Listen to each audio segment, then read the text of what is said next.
اعوذ باللہ من الشیطان الرجیم بسم اللہ الرحمن الرحیم الحمدللہ رب العالمین الصلاۃ والسلام علی اشرف الانبیاء والمرسلین ابی القاسم محمد اللہم صلی علی محمد وآل محمد۔ صراط علی کے ایک اور پروگرام کے ساتھ میں آپ کی خدمت میں حاضر ہوں۔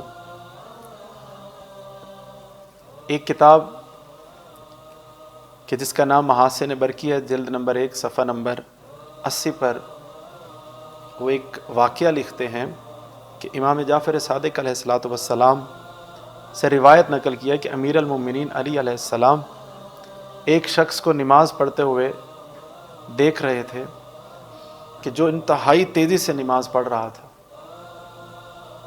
کیونکہ حکم ہے کہ خشوع و خضوع کے ساتھ نماز ادا کرو، سجدے کو ویسے ادا کرو جیسے سجدہ ادا کرنے کا حق ہے۔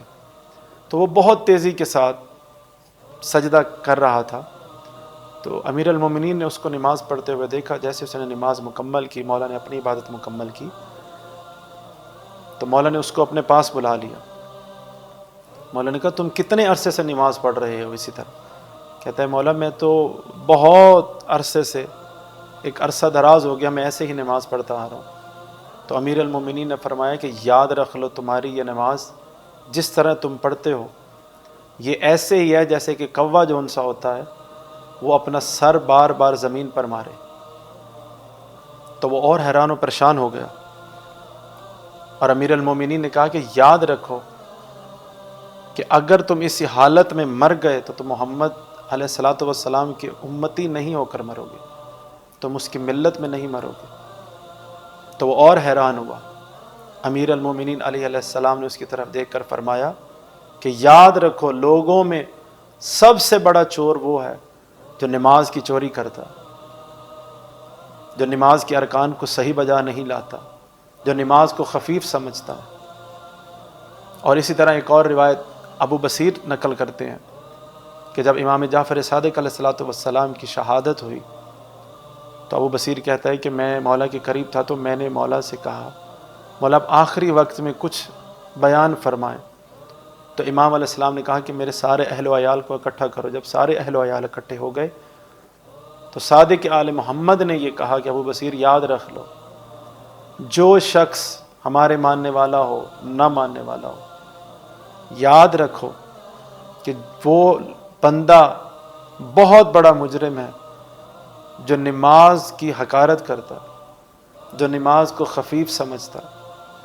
اس بندے کو ہماری شفاعت ذرہ نصیب نہیں ہوگی جو نماز کی حقارت کرتا ہے، نماز کو حقیر سمجھتا ہے۔ کہ یاد رکھیے کہ امیر المومنین علی علیہ السلام کی محبت اور ولایت کے بغیر کوئی بھی عمل قابل قبول نہیں ہے۔ لہٰذا ہمیں چاہیے کہ ہم اپنی ہر عبادت کو، ہر اپنے احکامات دینیہ کو ویسے ہی بجا لیں جیسے ہمارے ائمہ معصومین نے ہمیں حکم دیا۔ نماز ویسے پڑھیں جیسے ہمارے ائمہ معصومین علیہ الصلوۃ والسلام نے بیان فرمائی ہے۔ نماز تیزی سے پڑھیں گے تو نماز کی حقارت ہوگی۔ کبھی بھی نماز کو حقیر نہ سمجھیں، نہ ہی نماز کو کسی اور دین کی احکامات سے ٹکرایا جائے، کیونکہ امام علی علیہ السلام پہلے فرما چکے ہیں کہ وہ شخص سب سے بڑا چور ہے جو نماز کی چوری کرتا ہے۔ خداوند متعال ہمیں ایسے نمازیوں میں شمار فرمائے جیسے ہمارے ائمہ معصومین چاہتے ہیں، جیسے امیر المومنین علی علیہ السلام چاہتے ہیں، جیسے ہمارے آخری نبی چاہتے ہیں، اور خدا ہم سب کو ویسا ہی نمازی بنائے، اور ویسی ہی نمازیں پڑھتے ہوئے ہم اپنے آخری امام کے سامنے پیش ہوں۔ والسلام علیکم ورحمۃ اللہ وبرکاتہ۔